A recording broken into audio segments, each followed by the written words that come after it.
Hepatitis A liver में होने वाला एक वायरल इन्फेक्शन होता है। ये इन्फेक्शन हेपेटाइटिस ए नाम के वायरस की वजह से होता है। लिवर में वायरल इन्फेक्शन अलग अलग टाइप के वायरसेस की वजह से हो सकते हैं।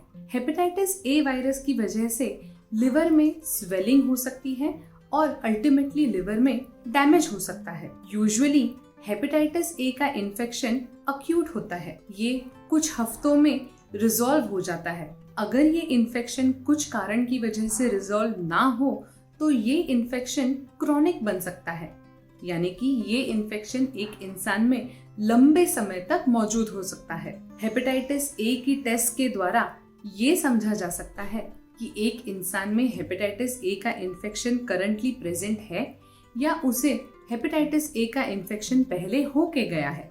हेपेटाइटिस ए को डायग्नोज करने के लिए कॉमनली 3 टाइप की टेस्ट का इस्तेमाल होता है, जैसे कि total antibody test, hepatitis A IgM test, hepatitis A IgG test. अगर किसी में अक्यूट सिम्टम्स नजर आ रहे हो, यानी कि हेपेटाइटिस ए जैसे लक्षण नजर आ रहे हो, तो उन्हें हेपेटाइटिस ए IgM का सुझाव दिया जा सकता है। IgM एक ऐसे एंटीबॉडीज होती है जो इन्फेक्शन के एक्सपोजर के तुरंत बाद नजर आती है, हमारे शरीर में नजर आती है।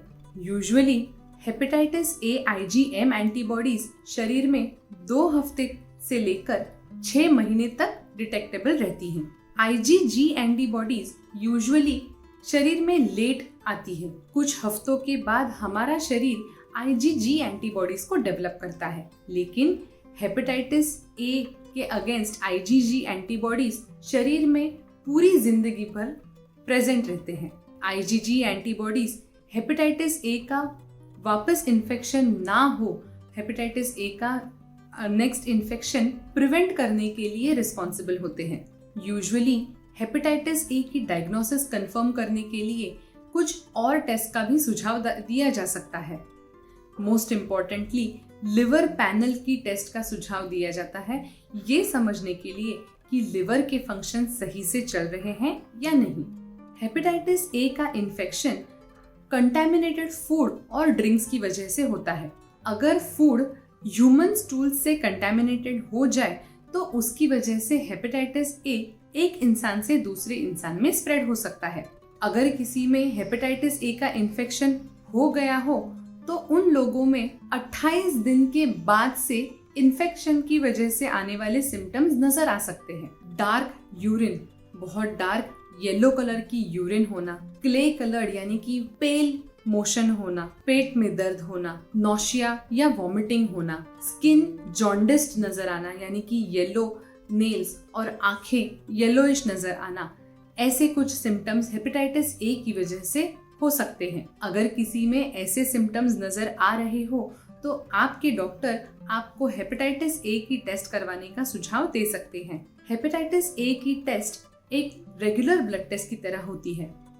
हाथों की नसों में से थोड़ा सा खून का सैंपल लिया जाता है और फिर इस खून के सैंपल को लेबोरेटरी में स्टडी किया जाता है। यूजुअली इस टेस्ट के साथ कोई रिस्क फैक्टर्स एसोसिएटेड नहीं होते। हेपेटाइटिस ए की अगर टोटल एंटीबॉडी की टेस्ट करवाई गई हो तो उसमें IgG और IgM दोनों के बारे में इंटरप्रिटेशन लिखा गया रहता है। अगर किसी में IgM पॉजिटिव है और IgG नेगेटिव है तो उन लोगों में अक्यूट इन्फेक्शन होने के चांसेस ज्यादा होते हैं। एट द सेम टाइम अगर किसी में IgM नेगेटिव है और IgG पॉजिटिव है तो उसका मतलब होता है कि उस इंसान को हेपेटाइटिस ए का इन्फेक्शन पहले होके गया है। अगर किसी में हेपेटाइटिस ए IgM और हेपेटाइटिस ए IgG दोनों नेगेटिव पाए जाए तो इसका मतलब होता है कि उस इंसान में हेपेटाइटिस ए नेगेटिव है। लेकिन एक बात बहुत इंपॉर्टेंट होती है, अगर आपको हेपेटाइटिस ए की टेस्ट के बारे में सुझाव दिया गया हो तो ये टेस्ट किसी अच्छे और ऑथेंटिक लैब में से करवाएं। एक्यूरेट रिपोर्ट्स पाने के लिए एक अच्छी ऑथेंटिक लैब का होना बहुत जरूरी है। साथ ही साथ अगर आपने अब तक हमारे इस चैनल को सब्सक्राइब नहीं किया हो तो तुरंत लाल कलर का बटन दबाएं और हमारे इस चैनल को सब्सक्राइब करें। Thank you.